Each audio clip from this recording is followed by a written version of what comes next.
And boom. Good morning, good afternoon, good evening. Welcome down the security rabbit hole to another edition of the Down to Security Rabbit Hole podcast. Jim jumps in at the last possible second. I love it. Wow. I love it. Hey, you guys, did you miss us? We were gone for an entire week. I think I got like 20 texts. I think I had like 20 texts that said, like, hey, what happened? The podcast didn't post an episode. I was like, yes. There was no episode. I took a vacation. Like, leave me alone for a minute. It's okay. I'm allowed to do that.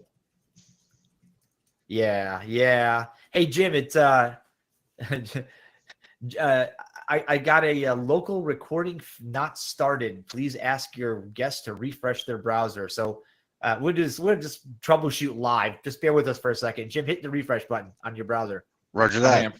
And here I was saying Chuck Norris says Jim can stay, and now Chuck Norris just gave him the thumbs down. He's out. No, we'll get Jim back in a second. That's what he gets for showing up late.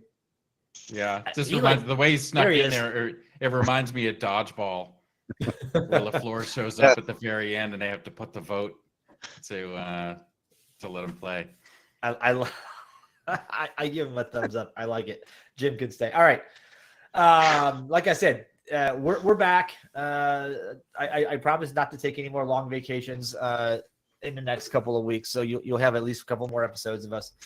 I'm welcoming my longtime good friend, the man from the Mile High City, Mr. Sam Masiello. Welcome, Sam. How are you? Doing well, thank you. Thanks for having me back again. It's good to be here. It's good to have you. So I figured, we'd call this given we're coming back off of a break. I didn't have a whole ton of time to do a massive amount of prep work for this podcast, frankly. So, Sam, what's on your mind? This is like the Jerry Seinfeld episode. It's an episode about nothing, but I've never had a boring episode when we do this. So let's go. Wow, what's on my mind? Lots of stuff on my mind. I guess I'd be remiss to not use the term AI at some point during the discussion. Oh no! Did Raph just spit his drink out? I think he did. 2 minutes and 23 seconds, Sam. Put a coin in the jar. 23 seconds. There you go. Gee, aside from that, there's nothing going on in the world, is there? Everything's boring. Nothing's happening right now. Nothing in the geopolitical landscape. Nothing in. Well, I just reposted a friend of the pod, Kareem Hijazi, over at his new gig. Has put up a few a new post off of Vigilosity. If you guys pay attention, like the amount of activity coming from Iran has been like up to the top of the chart. Well, and people are like, well, what's going on now? And I really want to reply to all those people. Really? Or you're trolling, right? Like, yeah. Really? Is that rock you're living under? Do you get cable down there? Yeah, there's some geopolitics stuff going on. I don't imagine this makes your job as a security leader in a large company easy when these geopolitics things go on fire randomly. Yeah, I mean, especially since we own a fairly influential newspaper in the Washington D.C. area as well, so that certainly does not help matters. I mean, that particular company has its own set of issues on a regular basis just because of the things that they write about, and it obviously doesn't get much better when you have situations like we have right now. Yeah, does that? Although I've always wondered, right? So your day-to-day. Like, you're defending against nation states, you're defending against the accidental, whoops, I wasn't supposed to do that. And then the run-of-the-mill regular attacks, right?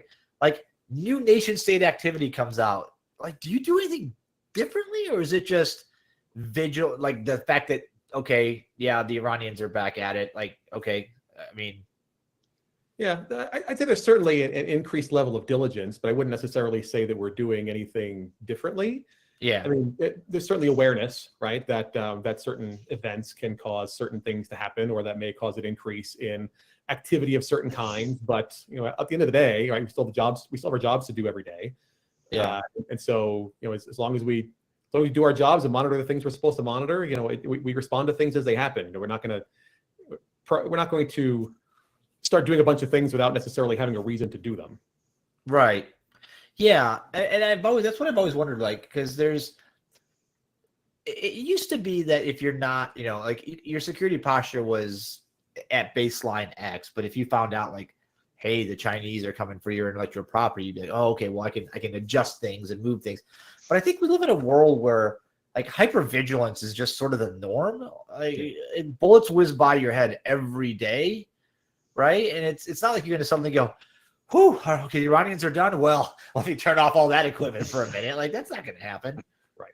Well, and even if there is increased awareness around certain types of activity because of some geopolitical events, it doesn't mean you're suddenly going to go from a maturity level of this to this overnight, right? You still have what you have in place. You're still doing the things you're going to do. You still, you may want to pay a little extra special attention to certain types of things in the environment that don't necessarily look normal, but you do that anyway. So yeah. You kind of are where you are. You're the person that you are. And you're the program that you are, and so you're not going to change that overnight or significantly increase what you're able to do overnight just because of some new threat. It's amazing too, because you think about it, is how much energy is put into identifying threats and looking what threats are doing and analysis of threat activities, and whether it be the MITRE ATT&CK framework as an example has always defined, which is awesome. It's great, and this information is great to have, but it's hard to put it into action, right? Let's call it outside of your normal rhythm where you do that, right? So if something pops up, it just kind of like Raph said, you're just gonna keep doing what you're doing, and just like you said, you're at that level that you're gonna be at. Yeah, and depending on what industry you're in, if there's a certain threat actor group that goes after certain industries, you may be paying a little special attention to the fact that group came back online. But at the same time, again, you're not going to be doing much different than what you're already doing. You still monitor the things you're supposed to monitor and look out for the things you're supposed to be looking out for and respond to the things you need to respond to. Well, and how do you do a ton different? I mean, anybody that's worked in a corporate environment knows any change takes months to start swinging forward. I mean, just because all of a sudden there's a new attack coming from Iranian attackers, somebody's not just like, oh, you know what? We don't have MFA. Let's go ahead and enable that for this. Yeah. By the time you get it done, it's over. You missed that boat. Like there's no time to implement new features, really. It's really much more of a, hey, what are people talking? What are they doing? And like you said, the diligence of, okay, maybe we're paying a little bit closer attention to these type of events, but you're not implementing new technologies in the time that somebody said, hey, there's some new event coming on. Exactly. It's an amazing statement, though, right? Don't you think? Right. Think about that for a second. Right. You spend so much time looking at different things, and when you say, "Oh, this is a new like take Kev or some of these other things that are out there," you're either gonna incorporate that into your rhythm over a period of time. It's your ability to react to these giant moving parts, or it's not realistic. It's just not realistic. I think that's where, and I'm gonna make myself slightly odds are out of favor with my fellow vendors. I think that's where vendors really get, at least some of them really get kind of the Chicken Little effect. Is like something new is happening, like you must do something different, and when reality is, I again, like if you find out there's a tornado a half a mile away, you're not suddenly going to, like, you'll maybe run or hide, right? Protect your family, but you're not suddenly going to go, I really should reinforce the outside of the house. Like, that's not a thing. You're not going to do that. Like, you're not digging out your tornado cellar to go hide in when it's a half a mile away, Raph. Listen, I go hide in my bunker because I don't have one, but it's an interesting thing, though. I mean, to think about that, because how often in security we treat the knee-jerk reaction, something's happening, all of a sudden you have to do this. But I mean, in reality, like I just said, you're not implementing anything like that, right, in any quick fashion, right? Oh, we got to do this. Yeah, that's a 6-month project. We're not we're not just dumping in and all of a sudden having MFA everywhere, or shutting off SSH access to the public out of nowhere. Like, there's a process that goes through to be able to do something like that. Well, I think that's a great analogy, though, that you just made, Raph, about the tornado being a half mile away, right? Because you're not going to be able to board up the windows and do all the things that you would normally do in any sort of, situation where you had the opportunity to plan, it's too late by then, right? You're either prepared or you're not, and you'll either have an issue or you won't, right? You'll either get compromised or you won't. And it all depends on, you know, your level of preparedness before you get into it. You know, I've never been a fan of, like, back in the day, it was all about prevention, right? Yeah. And it was all about how you protect your network and keep the bad guys out. And then it seemed to swing all the way over to detection, where we're basically just giving up and saying, well, they're going to get in our network anyway, so let's just figure out how we can find them quickly. Where the answer was really always somewhere in the middle, right? How do you do a good job of preventing the things you need to prevent, understanding that somebody who is extremely motivated or someone who has a lot of resources at their disposal is going to find a way to get in. So how do you, in those situations, find those people and root them out relatively quickly, so you're balancing between the ability to be able to prevent while also the ability to detect when something does happen? So, and I was just down in Florida, one of my favorite locations down in Tampa, St. Pete area, you know, for some vacay. And this reminds me of like some houses that you drive by that have been decimated by the last hurricane. You're like, that's unfortunate. But you can see that it was clearly not set up to be protected quickly. And some of the new ones that have been built and they're still standing, people are living in right now, they have this, you know, like the outside, the windows, there's hinges. We can just quickly drop a protective covering. I don't know if it's plywood or whatever it is, but something you just, and they close really fast. It takes an hour to do the whole house of all the windows. There are things you can do. And I was talking to a guy that was gassing his boat at the same time as we were there. And he's like, yeah, you know, some of us had just learned that the time the hurricane is announced is too late. At that point, you just leave and hope that your stuff is here when you come back. Because if you really want your stuff, like if you really want to save your house, you build this in either A, when you're building the house, sound familiar to anybody? Or B, retrofit it like after the last hurricane goes by. You're like, okay, so what did we learn here, folks? We learned that kind of design and that type of window covering and this, like those work. That other stuff doesn't work. Let's throw that away and try something different. Perfect. Secure by design, Raph? What? Is that what you did you say secure by design? Is that Put a coin in the jar. Yeah. It wasn't AI. We got AI. I'm just waiting for the ZT comment next. No, don't do it. Don't do it. Don't do it. But if you had, no. But yeah, I mean, look, I think it's the best. I as much as I hate saying it, like the things that that CISOs that I think really get it, and the people that run, it's not just CISOs, people that really run good security programs, whether it's a detection engineering team, whether it's a SOC, whether it's a response team, whatever, they are the ones that are the best. I think that the thing that distinguishes them from everybody else is they read breach reports and response and recovery reports like it's, you know, tomorrow's you know, lottery tickets, right? Like they read those and go, what can I learn from this that they did not?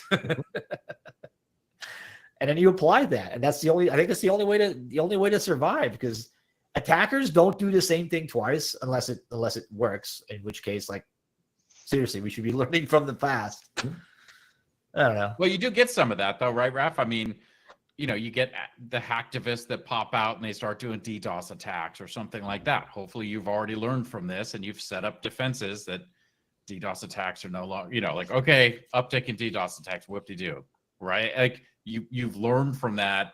The ones that go try to repeat those fall on deaf ears basically. And like, all right, I'm protected from this. And now you're worried about more of it's the stuff we can't easily do. It is the one-offs. It's the true nation state stuff that I'm worried about. So this is one for Sam then, right? So this maybe shows how far disconnected I am from the everyday block and tackle of cyber. But like, Sam, how many novel ways to breach a company like are there, right? It's not like every day somebody goes, holy cow, we've never heard of such an attack before. Yeah, that's pretty rare. That's pretty rare at this point, right? I mean, those kinds of incidents are pretty few and far between. And quite frankly, most of the guys who are out there today that are looking for opportunities to breach someone's company or get access to their data, it's targets of opportunity, right? Yeah. These aren't necessarily most of the time, attacks where the attacker has any sort of significant or any knowledge of your systems or network. They're just out there doing scans. They're out there sending phishing emails and just trying to see what they can get, right? And they find the targets of opportunity where they find the weak spots, where they find something that's easy to exploit. They find a person who's easy to exploit, and they find their way in from there and kind of work their way around. It's pretty rare that the breach reports that you're seeing nowadays are from some sophisticated nation state actor who found some particular way to get into a very particular application that some companies running on their systems or network, and they found a way to get into that system, and then they started moving laterally within the network from there. I mean, that stuff does happen, but it is such a small piece of the entire pie when you think about the breaches that happen on a regular basis. 99.9+% of these attacks are occurring because companies are targets of opportunity and nothing more. Oh, but even those, Sam, right? I think even those that are like, oh, hey, that's a novel way to break into X application. It isn't like they've discovered a new method. It's RCE or a buffer overflow or cross-site scripting or SQL injection in a different app or in a slightly different format. It's not like somebody's inventing entirely new methods of exploit. Well, but a lot of times these very targeted attacks, the ones that are on the very, very small end of the scale, these are very specific to individual applications that some companies are running internally within their companies, right? So it isn't even necessarily something that could even be applicable to another company in some cases, right? Where it's specifically targeted towards exactly what that company runs, the version of that application, how they run it, how they have it configured, which usually ends up requiring a heck of a lot of time and reconnaissance, right? A lot of these spray and pray types of attacks that you see on a day-to-day basis, right? There's no recon that's going in any of that. There's no pre-knowledge of anything that happens in a particular organization. They don't even know where they're targeting most of the time. But the ones that are truly targeted, the ones that are truly custom in some cases towards individual organizations, are ones that take months, if not years, of reconnaissance in order to actually breach their systems. But that's when you have the breaches at companies like Google's and the Microsofts and things like that, right? And they're the ones where the cyber criminals are taking the time to do all of that reconnaissance and understand, possibly even breach somebody internally, right? So they have somebody on the inside who's helping them as well, feeding them information that they need to know in order to be able to do that recon. But that's such a small percentage of what actually happens in the real world. Most of it is really, a vast majority of it is just, again, targets of opportunity where the attacker doesn't even know what he's got or who he's compromised until he decides to start taking a look at the mountain of data that he has. Yeah, I think that brings me to like the question of you mentioned security program maturity at the beginning. It's something I've thought a lot about, right? And I'm maturity models and modeling any particular part of your security program or usage of any particular technology or process. I think that now that we are 35, Jim, 35 years? Guys, 35 years? Are we 35 years in ish? Since we were like a real grown-up boy, since Pinocchio turned into a real child and we became a cyber thing, or information security or security or whatever. I mean, we're getting close to that, right? We've got to be close to 35 years. I feel like we're finally getting to a point where, I don't know, where it's not just like everybody building something different. Everybody's starting from a different place.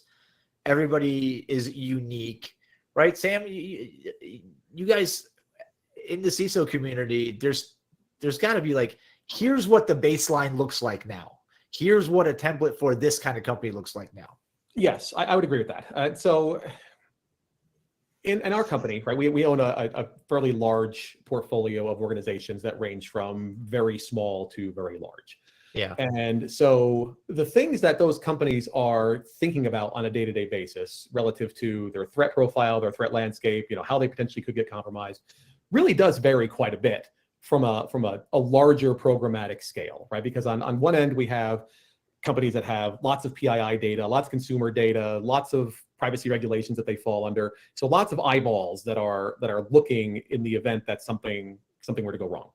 On the smaller end of the scale, we have companies that, while they protect some very important intellectual property, they don't have nearly the number of eyeballs on them from a regulatory perspective, or or from a threat perspective, cyber criminals that may be looking at them specifically as a company they may want to target. But to your point, there are a number of things that, regardless of whether you're building a large program or a small program at a different scale, there still are some very foundational things that you need to be thinking about and doing from a cyber program perspective in order to at least be doing the basics right. From there may be other conversations you need to have internally as to whether or not we care about, certain other technologies. I'll just, since Jim mentioned it, I'll just throw ZTNA out there, right? Oh man, you got it. Because it feels like that's the bingo card for the podcast. So I'm trying to make sure we get a coverall for the bingo card. Full house. Yeah. So some companies would be thinking about that, where for others they're like, we don't care about that, right? Most of our data is on Box and it's in Microsoft 365, and so like we don't really care about the rest of that stuff. So from a foundational standpoint, when you think about things like password managers, MFA, like the real basic table stakes, people really should have licked by now. Although I would say that that isn't always necessarily the case. Look at it, right? A lot of the reason that companies are still getting compromised today is because of basic failures. They're not getting compromised because of some, like we were talking about earlier, some complex attack or some, something that takes 4 or 5 stages in order to get into some company. They're happening because of failures at the basic level. And so while it's nice to think about and talk about all of the, neat, cool whiz bang things that you see at RSA and Black Hat that the vendors are all doing, that's all this cool, all this cool technology and all this new ways to incorporate automation into what they're building. At the end of the day, the foundational stuff is still where we're not doing it right and we're not doing it well. I got it, Sam. A follow up on that is you have an interesting perspective because you have a broad spectrum of companies that you're clearly overseeing from a security perspective. Not only are you saying that there's a baseline that applies to anybody doing anything, right? Mm-hmm. But you also kind of brought up this is a more very compliance driven company. This is maybe a threat driven kind of scenario. Do you see that? Do you see where there's even like channels of baselines? Like, so, hey, I'm a credit card processing company. I got these foundation points, and these are the 10 things that that every company of this type is a manufacturing company. So you can take that playbook to any manufacturing company. Have we made it that far down the cybersecurity path of commonality? I think a little bit maybe where Raf was going. Is it possible? Yeah. Do you think you could have a manufacturer playbook? So I've worked at large online retail companies. I've worked at manufacturing companies, and I would say that the basic playbook around, like when you come into an organization, right? The basic playbook around risk assessments, knowing what you have, knowing what you don't have, what are the things that are most important to the organization? How is that stuff protected? Where is that information? Like all that basic discovery stuff that one does when they first go into an organization is pretty common, right? But then once you get beyond that, the environments start to diverge pretty quickly. When you look at manufacturing, to use your example, right? There's probably lots of OT in addition to the IT environment that you need to make sure you're looking at as well, because there's things that are sitting out in a field somewhere, maybe in an oil rig or maybe at a manufacturing site that's in the middle of nowhere, because most manufacturing sites aren't necessarily in major metropolitan areas. They're often some podunk town somewhere where they actually employ like the entire town at that manufacturing facility, right? So there's lots of things you need to be thinking about relative to manufacturing that is very different than what you might think about when you go into a retail organization, for example, or one that sells tickets, or one that is publishing a newspaper, or right. So that, again, those basic things around the discovery aspect of the job is portable. But then once you get beyond that, all of the other pieces that surround understanding what your risk is, where your risk is, where your data is, how that data is protected, what data you have, all that stuff starts to diverge, at least from a conceptual perspective, relatively quickly. Or a practical perspective, I should say. Conceptually, it's the concept is the same, but from a practical implementation perspective is where it's diverging. I think, do we see a lot of people like fall back on though, like regulatory or, I take credit cards, so I'm following the PCI, health, I'm high trust, all these different things. Like that's where people go, but they're so broad, it's hard really to get a baseline. They are the bare minimum standard, right? They should, just because somebody can say, well, I was PCI compliant, that doesn't necessarily mean you're secure by any means of the imagination. It is barely barely the minimum baseline that one should be looking at when they're looking at the maturity of their program and the things that they should be doing to protect whatever data that they're responsible for protecting. And it's assuming that your compliance regulations is your aspirational standard is a pretty easy way to end up on the wrong end of a one-way conversation with HR and your boss. So I think but to the point, James, though, I think people rely on those standards too often as being what they should be doing, when in fact it's barely, if not even, maybe not even the minimum, right? But it's the things that particular standards body requires you to have in place for you to be able to take credit cards, for example, or to do business in a certain sector. But that by no means means that you are doing the things that you should be doing from a practical perspective. What is considered reasonable when running a security program and protecting the type of information you need to protect.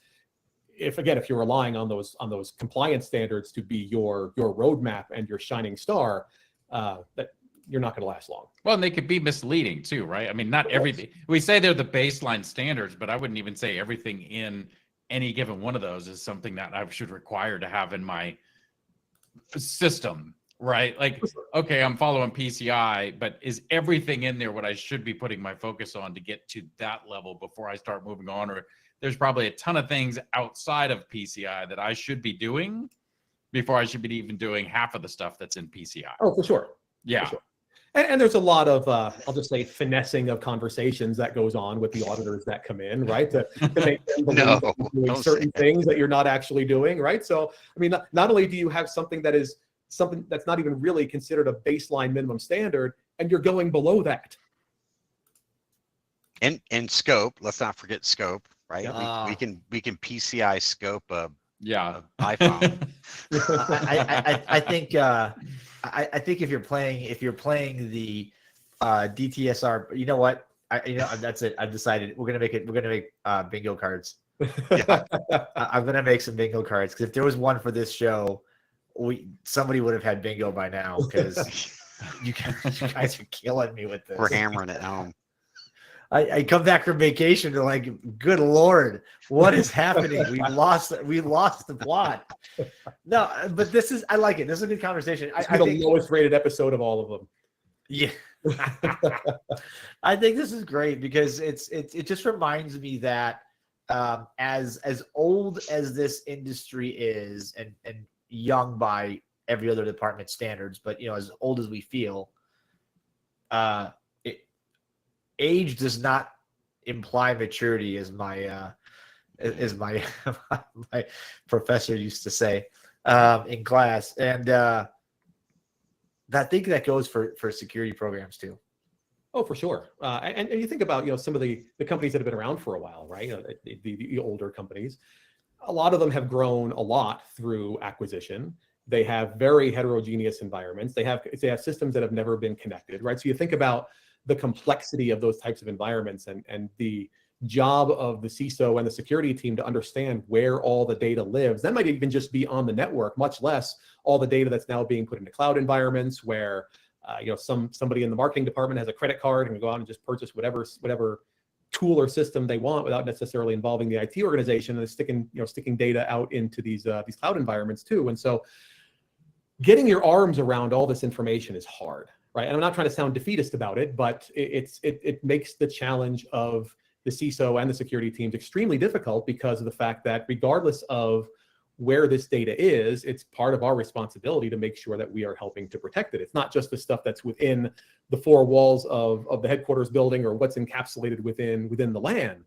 It's everything that exists everywhere. And in environments where employees are empowered to do the things that they feel that they need to do in order to be as productive as possible, which includes, I'll say it again, AI tools, right? Where people are just trying to do the right, they're trying to be productive and trying to do the right thing, not necessarily understanding the risks of using those environments and putting the data that they are putting into those environments. And that's not just AI tools, that's anything that's in the cloud at this point. We see that with a lot of the new tools. I just saw something on LinkedIn that I haven't really looked into it, but they was talking about like Adobe Reader by default is starting to have like AI enabled, and it's going to, send everything to the cloud. And, I haven't, like I said, I haven't verified this, but if that's the case, and I think we see this with some of the newer stuff, like everybody's doing this now. They're sending stuff to the cloud. I mean, even people that don't know that they're doing it. Yep. You know, like the tool just by default changed on the next update, and now all the stuff's going out. And so security trying to stay on top of all the changes of all the software that exists outside of even just the Microsoft tools, but anything else, right? Whether you're, doesn't matter what you're using, trying to stay on top of all that IT to be able to know, oh, hey, they just changed the defaults to this. Now stuff's going up, or, you know, anything like that is a huge challenge. Never mind just knowing where everything is. Yeah. And what it is, right? So we were talking about some of the foundational stuff earlier. To me, one of the foundational elements of building a good security program is data classification. How do I, you know, it's one thing to just say we have data here, there, and everywhere, but how much of that data do you care about? Like what of that information do you care about? Is if it's something that's fairly innocuous and something that isn't necessarily going to cause a newspaper headline if it were to get compromised, maybe you don't care about it as much as something else, but you don't know how to answer that question unless you know what that data is and where it is. And so to me, while it's a huge, big, ugly, hairy beast that nobody really likes to talk about, data classification is an extremely important underpinning to building pretty much everything else in your program, right? There's a lot of things I call data classification the gateway drug into other things like DLP, data retention, because unless you can do data classification well, you can't do those other things well. People have spent hundreds of thousands and millions of dollars on DLP tools that they just expected to go out and do the magic and do the thing when it had no idea what data it was even working with. And so like you have things that turn into bad investments or what appear to be bad investments, but because you didn't do the pre-work that was required to actually make that tool work the way it's supposed to. Well, a lot of, you can buy a DLP box, but the data classification, you know, all joking aside, I think that's where AI can have a huge advantage is in data classification. So I did it. I said it, coin in the jar, but but I actually tend to agree with you I always felt that data classification is where, you know, there's the roots of the tree, but it's so hard. It's easier to try to buy the box and the technology to block it, because I can say, well, I don't really know classification, but I know I don't want credit cards or social security numbers or account numbers to go out, right? You know, that kind of thing. So it kind of comes into that, not to bring up the word maturity again, but it kind of goes into like, how are we going to keep moving the ball down the field in such a way? But I would almost argue it's just now technology is getting to the point where it helps you do data classification, because data is constantly moving around, changing and stuff like that. But I think that's couldn't possibly agree more. I think but I think the only answer to data classification is removing the human from that workflow, because except for at some validation step towards the end, and perhaps into a training or supervisory aspect at the very beginning, because that middle part where it's actually doing work, like we can't be involved in that. There's hundreds of thousands of hell, you know what? I opened up my shared drive the other day, and I've been at this company for now just a little bit over 3 years, and I'm like, what the hell are these? When did I make this directory? Oh, well, I haven't put anything in here in 2 years. It's like 4 gigs of data. Like, what's in this? Like, I don't know what it is. Well, the other thing to run into as well is that without having some sort of automation built into data classification, people are going to do whatever they need to do to classify that information in a way that allows them to use it in the way they want to use it. That's true. That's true. That's 100% true. I remember years ago we were doing a test at a place, and in one of the databases they had the tax ID field, in which if you're a sole proprietor, you know what your tax ID is. It's your social security number. Yeah. But it's a tax ID field. It doesn't need to be encrypted. It doesn't need to be, because tax ID is public information. And, you know, like, it was a huge thing, but it just reminds me of that. You're going to classify the data how you want to classify it to get what you need done. And I mean, it was a hard line. Like, nope, that's tax ID. That's not social security number. Like, just rename it. Like, I don't know why everybody doesn't just relabel the social security number field into tax ID, and it would save us a huge headache. But I mean, you know, you'll see people do that, right? I mean, it's like filling out compliance questionnaires. You know, like, oh yeah, we do secure code review. Bob over there knows something about security, and he does reviews. So, yep, secure code review, we do it. You know, you kind of stress that line a little bit. Hey Sam, if we're gonna close this out, because somehow we've run in through 35 minutes of time, and we have to eventually stop. What do you what's your sage wisdom in this? We're halfway through 2025. you're at the helm of a very diverse, rather large security program across an incredibly large portfolio, which I both don't envy and slightly want to be you, because that's some cool visibility. What's your advice, man? What are you telling people that, like, what's the advice you want to give, or what do you want to leave people with? Yeah, I think and it's said a lot, but focus on the basics, right? Do the basic stuff right first, because if you don't get the basic stuff right first, all the other stuff doesn't matter, right? All the other buzzword bingo card terms that we used over the course of the podcast, and others as well that we haven't talked about, those things are ways. They're the ways that the vendors want you to get you to spend money. But at the same time, if you're not doing the basic stuff right first, and you don't understand how to protect the data that you have to make sure you're protecting every day, like the crown jewels of the organization, if you don't know how to get the basic stuff done right, then it's not going to matter whether you're doing all the other cool whiz bang stuff that we all want to work on, because it's the fun new cool technology. But if we're not doing the basics right first, none of that's going to matter, because you're not going to get compromised because you didn't have this whiz bang feature in place. You're going to get compromised because you didn't do the basics right first. And it comes back, that's good wisdom. And I think in a world that's continuously trying to tell security professionals the next big thing is what you need to do, the last basic thing is really the thing you should be doing. Mm-hmm. And it just reminds me, goes all the way back to my favorite Monty Python skit about the castle that sank into the swamp. You guys remember that one where he's the singing son? And he says, the old man says, I built a castle and it was on top of the swamp, so it sank into the swamp. I built another one. That one sank into the swamp. Third one, I built it up and it burned down. Then sank into the swamp. But the fourth one had a strong foundation, right? I feel like it's a strong foundation. We got to. The lesson is strong foundations, and whether you're building a hurricane-proof house or a resistant house, or a program that's going to repel the Iranians, North Koreans, Chinese, Russians, or Mike on spring break. I think the advice is sound. So that's good. Oh man, it's good to be back from break, you guys. I tell you, I'm gone for a week, and it's weird. Like I'm sitting there, and we're enjoying it. I've got no computer with me, and I'm like, I feel like it's Monday night. I feel like I should be doing something. Oh, that's right. I should be editing and posting a show. It just felt wrong. So I don't do this very often, but we're back. Thanks for joining us, Sam, for the back to real life, back to work episode. James, Jim, always good to have you guys on board. Folks, bad for a show about nothing. We covered a lot for a show about nothing. I love it. I'm telling you, some of my favorite podcasts have been where somebody goes, "Hey, what are we talking about?" I'm like, "I don't know. We're gonna get there. We'll figure it out when we start talking." There's always some interesting topics, so for sure. Good to have you, buddy. Thanks for being here, folks. Thanks for listening. We are back. Give us a like, give us a thumbs up, a review. I don't know.